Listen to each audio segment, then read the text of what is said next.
इस वीडियो में हम लेके आए हैं एक्सरसाइज 3.2 का क्वेश्चन नंबर 1 का पार्ट 2 है लिया हमने। इसमें कहा जा रहा है कि 5 pencil and 7 pens together cost ₹50, यानी कि 5 पेंसिल और 7 पेन की जो कीमत हो 50 रुपये है। Whereas 7 pencil and 5 pen together cost ₹46। Find the cost of pen and pencils, यानी कि 7 पेंसिल और 5 पेन की कीमत जो है वो 46 रुपये है। तो हमें दोनों की कीमत निकालना है अलग अलग, वो भी graphically. Let the one cost of one pencil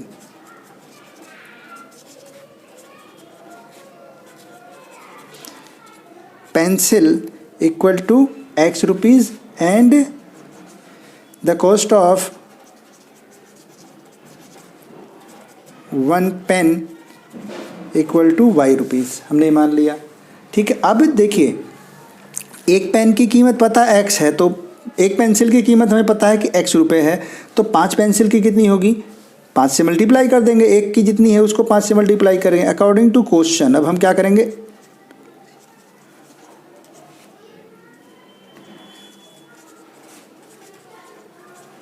according to question, हम क्वेश्चन के अकॉर्डिंग कर रहे हैं कि हमें 5 पेंसिल है, तो यानी कि 5 को X से मल्टीप्लाई कर दिया, और 7 पेन है, एक पेन की कीमत है Y रुपये, तो 7 पेन की हो जाएगी 7Y। इन दोनों को जोड़ते हैं तो कितने के मिलते हैं, ये हमें मिलते हैं 50 रुपये के। ये हमारी पहली इक्वेशन बनेगी इस तरीके से। जो सेकंड बात कही जा रही है कि 7 पेंसिल अगर हैं, अब दूसरी सिचुएशन जो है, दूसरी condition, according to second condition, according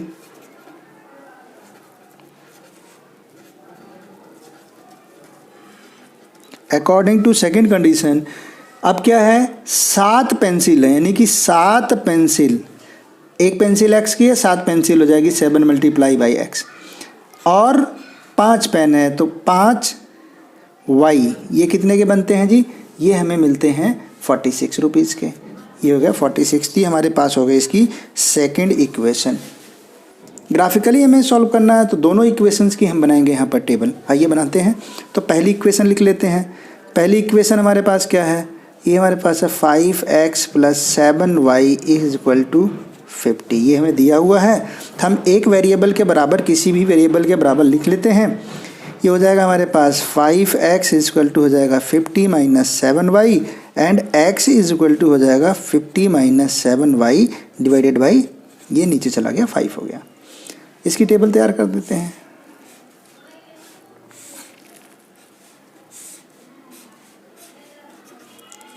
ये है 5x + 7y = 50 से हम इसको तैयार करेंगे।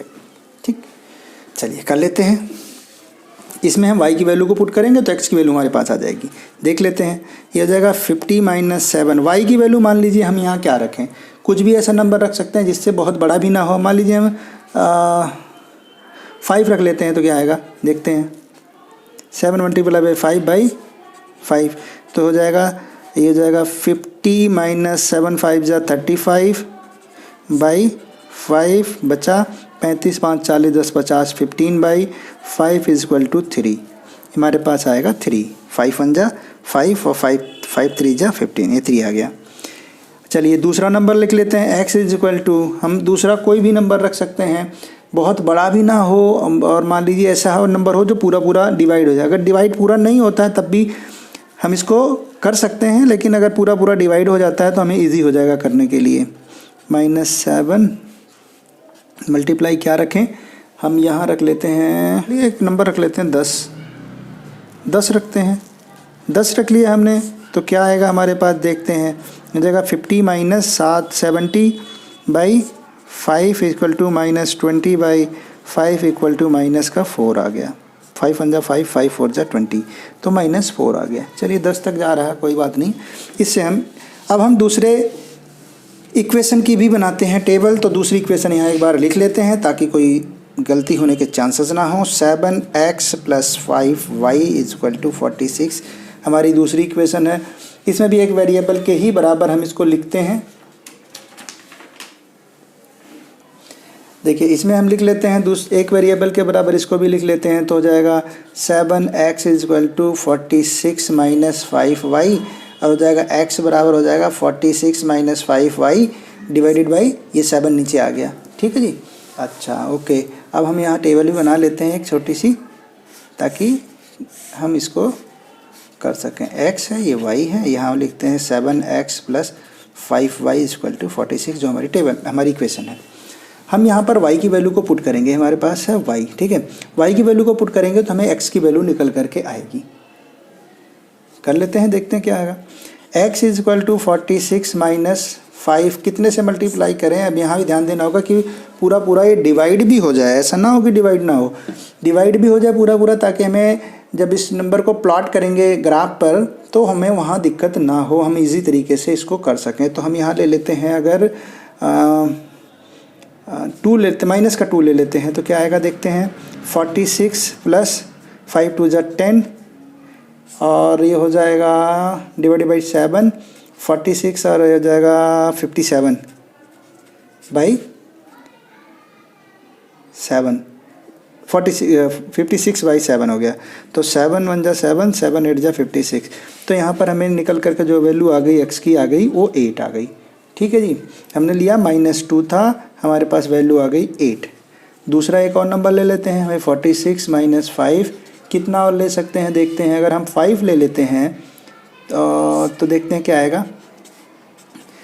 46 माइनस 25 बाई, हमने माइनस कर लिया ना, ठीक है, 7। तो अब हमारे पास बचेगा क्या, हमारे पास होगा 21, 5 6 40, हाँ 21, 7 7 1 = 7, 7 3 = 21 इक्वल टू 3 आ गया। तो हमने क्या लिया था, हमने लिया था यहाँ पर 5, और हमारे पास जो वैल्यू निकल करके आई वो आई है 3। हम इन्हीं दो नंबर से इनको करेंगे ग्राफ पर। तो ये हमने ले लिया एक ग्राफ पेपर, और इस पे हम इन नंबरों को प्लॉट करते हैं। चलिए, पहली हमारी जो इक्वेशन थी उसकी जो हमने टेबल बनाया था ये है x का 3 एंड y का 5। x का 3 ये हमने ले लिया, x एक्सेस है, ये y एक्सेस है, हमें पता ही है। तो मैं डायरेक्ट ही पुट करता हूँ, इनको प्लॉट करता हूँ यहाँ पर। x का 3 एंड y का आ गया 5, तो हमारा 5 ऊपर जा रहा है, देखिए यहाँ आ रहा है, ये आएगा हमारे पास 3 एंड 5। दूसरा -4 एंड 10, x का -4 और y का 10, बहुत ऊपर आ गया है, तो 10 y का 10 है प्लस में, ठीक है, ऊपर आ गया -4 एंड 10, ये आ गया हमारे पास यहाँ पर। मैं इसको लिख लेता हूँ, ये हमारे पास क्या है, ये है 3 एंड 5, इसको हमने लिख लिया, और ये हमारे पास 4 एंड 10 जो हमारे पास जा रहा है यहाँ पर है, ये 4 एंड 10, -4 एंड 10 ये हमने यहाँ लिख दिया। अब इसको हम एक स्केल के थ्रू आपस में मिला लेते हैं।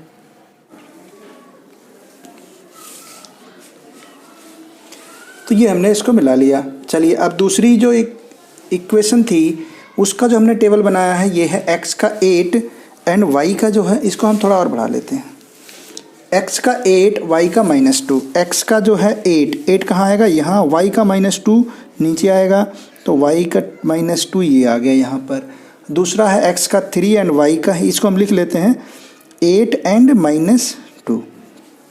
x का दूसरा क्या है, 3 है और 5 है, x का 3 है, y का 5, x का 3 है और y का जो 5 है, ये तो यही पॉइंट पे आ रहा है।